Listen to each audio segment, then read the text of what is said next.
Heard of many kinds, and intimacy, which is sometimes the most uncomfortable thing of all. In thinking about death in all its ramifications, these lessons are a great help, and death is a help in deepening all these lessons. I know what to do at the bedside of a dying person, and I know a lot of practical information about what works when we are preparing to die or to lose someone we love.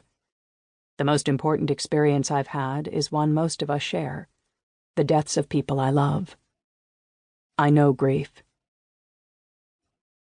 I can depend on these varied skills to meet a new situation the way an electrician can read wiring in a house he's entering for the first time.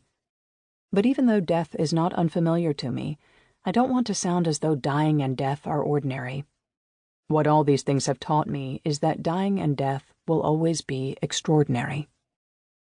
When he was dying, the contemporary Buddhist teacher Dainin Katagiri wrote a remarkable and dense book called Returning to Silence. Life, he wrote, is a dangerous situation.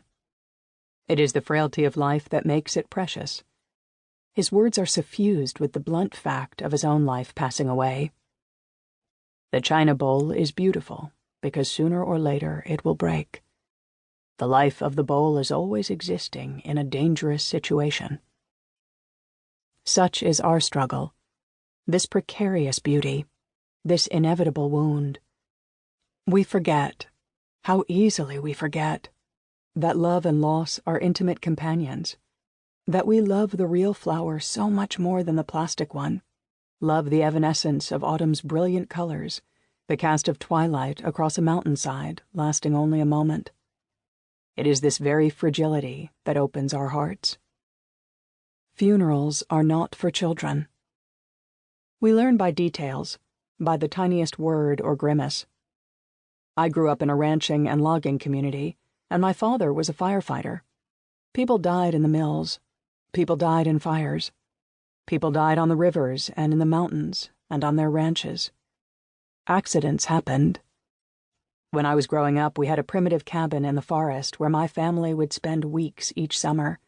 I learned to fish for my breakfast and eat trout whole, the head and tail in my hands, and examine the little dead animals I would find here and there. From a young age, I was drawn to an inquiry of bodies, of living things, which inevitably meant a study of predation and decay. I kept all kinds of pets, lizards and snakes I caught in the hills, chameleons and praying mantises I sent for in the mail, and once a baby alligator I was given. I had to feed my pets, and most preferred live food, so I fed them crickets, mealworms, grasshoppers. I liked grasshoppers, and even kept them as pets sometimes, but I happily fed them to my mantises. The chameleons always died. The mantises always died. Their seasons are short. The alligator died quickly. I had no idea what it really needed. I tried to embalm it with limited success, just good enough for a memorable presentation at show and tell.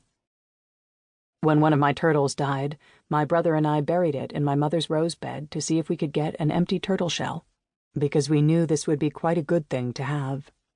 But when we dug it up a few weeks later, there was almost nothing left.